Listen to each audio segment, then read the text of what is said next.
অর্ধ পৃথিবীর শাসক, অর্ধ পৃথিবীর বাদশাহ আমিরুল মুমিনিন হযরত উমর বের হলেন হালুয়া হাতে লইয়া। কোথায় যাবেন, কাকে খাবেন জানেন না, শুধু এতটুকু জানেন এই রাস্তা দিয়ে আবু বকর যেতেন, কিন্তু কই যেতেন তাও তিনি জানেন না। যেতে যেতে একটা গলিপথ পাইলেন, ওই গলিপথের মুখটায় যাওয়া মাত্রই হযরত উমর তিনি দেখলেন গলিপথটার মুখে যাওয়া মাত্র একটা দুর্গন্ধ ওনার নাকে লাগলো, প্রচন্ড দুর্গন্ধ ওনার নাকে লাগলো। ওই রাস্তা দিয়ে কেউ আসে না, কোন মানুষজন ওই রাস্তা দিয়েও ইনি পাইলেন না, কিন্তু তিনি সামনের দিকে আগান, সামনের দিকে আগান, যতই আগান দুর্গন্ধ ততই বাড়তেছে বাড়তেছে, এত প্রচন্ড দুর্গন্ধ। এরপর উমর থামেন না, সামনের দিকে আগান, কিন্তু মানুষজন চলাচল করে না এই রাস্তায়, দুর্গন্ধ কোত্থেকে আসি। হযরত উমর সামনের দিকে আগায় দেখেন একটা ড্রেনের কাছেই কুষ্ঠ রোগী পড়ে আছে, সারাটা শরীর তার পচে গলে দুর্গন্ধ বের হচ্ছে। এই কুষ্ঠ রোগীটা চোখে দেখে না, অন্ধ একটা কুষ্ঠ রোগী, ড্রেনের পাশে বসা, সারা শরীর পচে গেছে, দুর্গন্ধ বের হয়, যার কারণে মানুষজন এই গলি দিয়ে চলাচল করে না। হযরত উমরের বুঝতে বাকি নাই, খলিফাতুল মুসলিমিন আবু বকর সিদ্দিক এই কুষ্ঠ রোগীটার এই প্রতিদিন খাওয়ায়া যাইতে। হাঁটতে পারে না, চলতে পারে না, চোখে দেখে না, দুর্গন্ধ।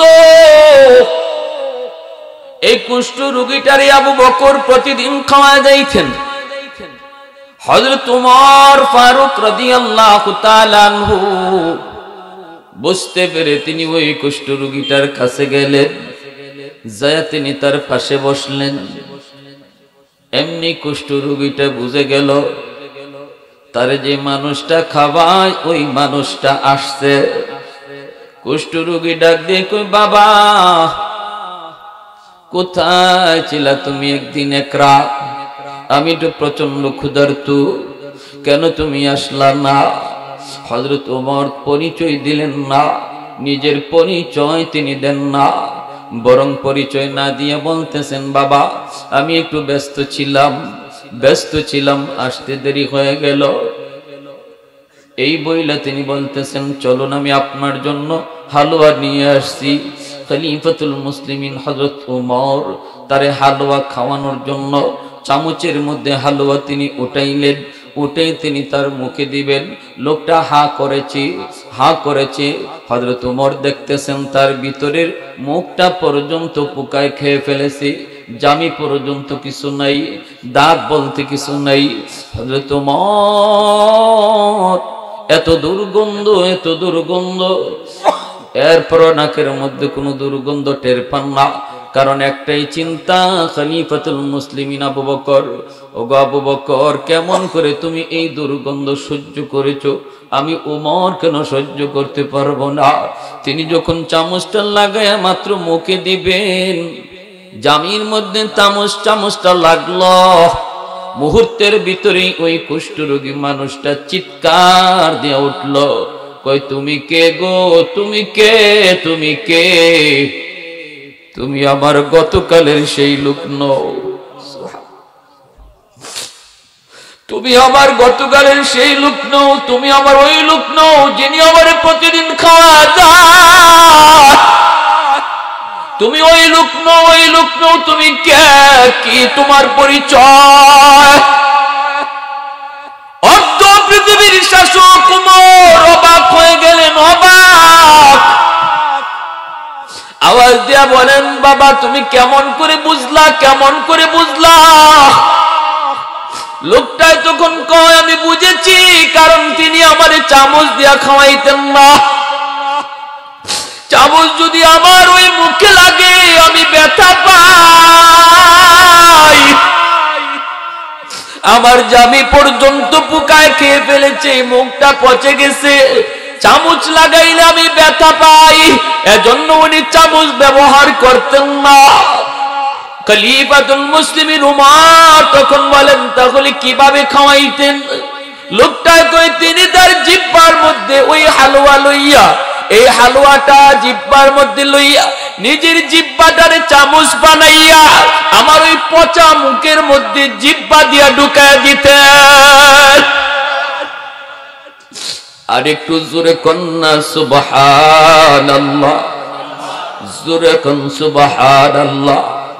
सिद्दीक तेरा नाम से इस्लाम रहेगा, सिद्दीक तेरा नाम से इस्लाम रहेगा, दुनिया की सदाकत में तेरा नाम रहेगा, दुनिया की सदाकत में तेरा नाम रहेगा, फारूक तेरा नाम से इस्लाम रहेगा, दुनिया की अदालत में तेरा नाम रहेगा, उस्मान तेरा नाम से इस्लाम रहेगा, दुनिया की सखावत में तेरा नाम रहेगा, हैदार तेरा नाम से इस्लाम रहेगा, दुनिया की शजाअत में तेरा नाम रहेगा, मुआविया तेरा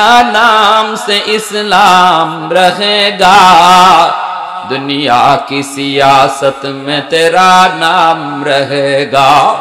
आवाज दिया बोलेन अल्लाहु अकबर। हजरत उमर फारूक রাদিয়াল্লাহু তাআলা আনহু এই কথা শোনা মাত্রই সাথে সাথে আল্লাহর কুদরতি কদমে সেজদায় পড়ে চোখের পানি জড়ায় কাঁদতে লাগলেন। হুজুর উমর কান্দেন আর বলতেছেন, মালিক, ও মালিক, আমি তোমার আবু বকরের মতো কখনো হতে পারি নাই, হতে পারবো না। ওগো নবী, আমি আপনার আবু বকরের মতো হতে পারি নাই, মনে হয় হতে পারবো না।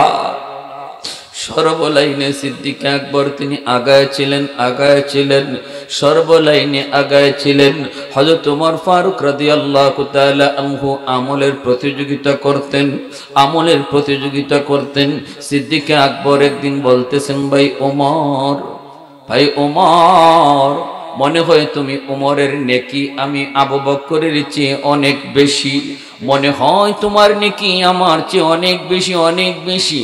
সিদ্দিক আকবরের এই প্রশ্ন শোনা মাত্রই হযরত ওমর তখন বলেন, কোন যুক্তিতে আমার বেশি? সিদ্দিক আকবর বলেন, যুক্তি হলো না, দলিল আছে। দলিল যুক্তি নাই। কয় কি দলিল? কই দলিল হলো আল্লাহর কোরআনের আয়াত। কোন আয়াত? কয় আল্লাহ বলেন, যদি তুমি ইমানের হালতে নেক আমল করো, এর আগে যদি তুমি বেঈমান থাকো, ঈমান হারা কোনো ব্যক্তি যদি ঈমান আনার পর নেক আমল করে, আল্লাহ পাক রব্বুল আলামিন তার পিছনের জিন্দেগির অমুসলিম থাকা অবস্থায় যত আমল করেছে ওই সবগুলি আমলকে আল্লাহ নেকি বানায় দেন। সুবহানাল্লাহ। তওবা করার সাথে সাথে আল্লাহ পাক তার গুনাহগুলির নেকি বানায় দেন। সুবহানাল্লাহ। ওয়া আমানা ওয়া আমিলা সালিহান উলাইকা ইউবাদদিলুল্লাহু সাইয়্যাতিহিম হাসানাত। আল্লাহ পাক রব্বুল আলামিন বলেন, তওবা করার সাথে সাথে তওবাকারীর গুনাহকে আল্লাহ নেকি বানায় দেয়।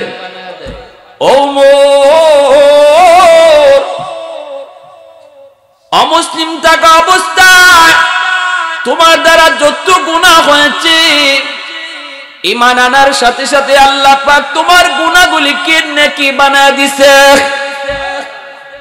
এতে করে আমি আবু বকরের মনে হয় তুমি ওমরের নেকি আমি আবু বকরের চেয়ে অনেক বেশি। কোরআনের এই আয়াত দিয়া দলিল দেওয়া মাত্রই হযরত ওমর তখন বলেন, ভাই আবু বকর, তাহলে কার নেকি বেশি কার নেকি কম? একটু পরে আল্লাহর নবীর কাছে যাই, নবীর কাছে যাই, আমি আপনার একটা প্রস্তাব দিই, দেখেন প্রস্তাবটা মানেননি। যদি আমার জীবনের নেকি আপনার চেয়ে বেশি হয়ে থাকে, তাহলে আমি ওমর বলতেছি, আমি ওমর আমার জীবনের সব নেকি আপনারে দিয়া দিলাম, বিনিময়ে শুধু আপনি আমাকে এক রাতের নেকি দিবি। বিনিময়ে আমি আপনার জীবনের নেকি চাই না,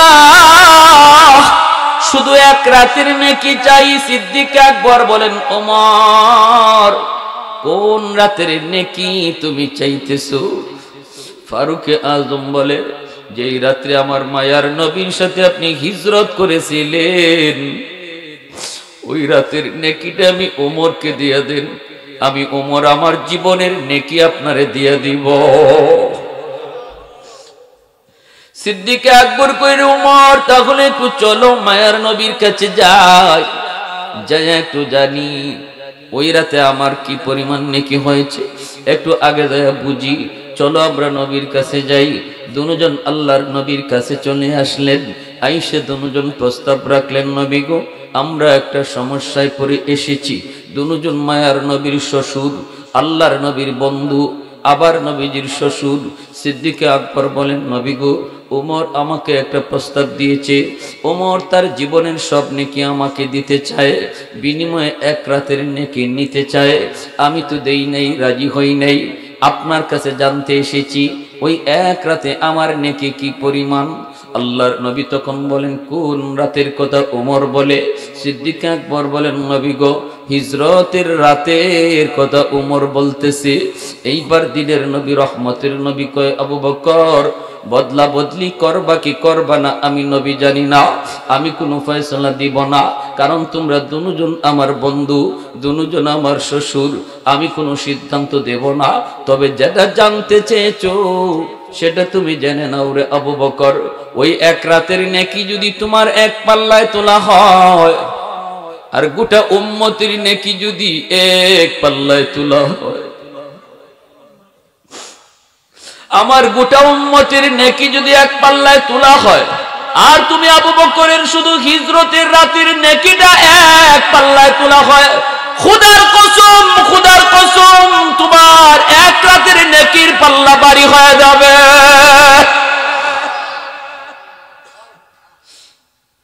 ভাইরা বন্ধুরা, জন্য বলতেছিলাম, প্রতিযোগিতা তাদের মধ্যে ছিল, প্রতিযোগিতা ছিল নেকির প্রতিযোগিতা।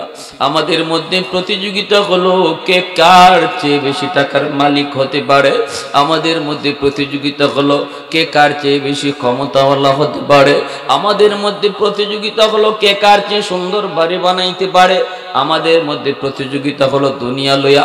আর সাহাবায়ে কেরামের ভিতরে প্রতিযোগিতা ছিল আখিরাত লইয়া।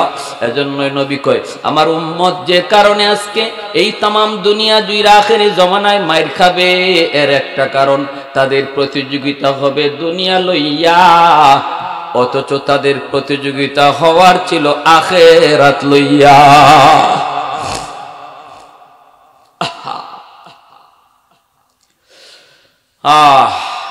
সৌদি আরব আজকে সৌদি দেশটারে, সৌদি আরবটারে পরিপূর্ণ ইউরোপীয় সিস্টেমে বানাইতে চায়, ইউরোপীয় সিস্টেমে প্রতিযোগিতা চালাইছে। সিনেমা হল, যাত্রা, নাটক, এক্সিবিশন, এগুলা নবীর পবিত্র দেশে অনুমতি দিতেছে, অনুমতি দিতেছে। একটা শহর বানাইতেছে পুরা ইউরোপীয় স্টাইলে, নারীদেরকে স্বাধীনতা দিয়ে দিচ্ছে, প্রতিযোগিতা করতেছে দুনিয়ার লাইনে। আল্লাহ নবী বলে, এটাই হলো আমার উম্মতের মাইর খাওয়ার প্রথম কারণ, প্রথম কারণ। আল্লাহ নারাজ, আল্লাহ নারাজ, আল্লাহ নারাজ। আর আল্লাহ নারাজ হওয়ার কারণেই আজ আমাদের পক্ষে আল্লাহর সাহায্য আসছে। হযরত ওমর ফারুক রাদিয়াল্লাহু তাআলা আনহু বলেন, সাজদায় পড়ে বলেন, মালিক, আমি তোমার আবু বকরের মতো হতে পারি নাই, হতেও মনে হয় পারবো না। সিদ্দিক আকবর তিনি তো জিহ্বাটারে চামচ বানাইয়া ওই মানুষটারে তিনি খানা খাওয়াইতেন। এইবার হযরত ওমর মাথাটা উঠে কাঁদতেছেন আর লোকটার সামনে বলতেছেন, বাবা বাবা তুমি ঠিক ধরেছো, আমি সেই লোক নই, আমি নতুন একজন লোক যিনি তোমাকে এইভাবে খানা খাওয়াইতো প্রতিদিন, নিজের জিহ্বাটারে চামচ বানাইয়া এই জিহ্বাটা তোমার মুখে ঢুকায় ঢুকায় যে খানা খাওয়াইতো, ইনি আর কেউ ছিলেন না। ইনি কি কোনোদিন তোমাকে নাম বলে নাই? বলে না, কোনোদিন তার পরিচয় আমাকে দেয় না। আমি যত বলতাম কোনোদিন পরিচয় দিত না। তখন উমর বলেন, ইনি আর কেউ নন, তিনি ছিলেন মুসলিম জাহানের বাদশাহ খলিফাতুল মুসলিমিন হযরত আবু বকর সিদ্দিক রাদিয়াল্লাহু তাআলা আনহু। দুদিন হয় তিনি ইন্তেকাল করেছেন, তিনি দুনিয়া থেকে বিদায় নিয়েছেন। কয় তুমি কি? ফারুকে আজম চুকির পানি মুইসা কয়, আমি উনার পরে মুসলিম জাহানের খাদেম, আমার নাম হলো হযরত উমর। লোকটা তখন বলতেছে, বাবা উমর একটু শুনো, তাহলে লক্ষ্য করে শুনো, কত করে আমি তারে বলেছি বাবা তুমি কে একটু বলো, কোনোদিন নাম বলে নাই। আমি কিন্তু একজন মুসলমান না, এরপর আমার এইভাবে খানা খাওয়াইছে, এইভাবে মায়া করছে।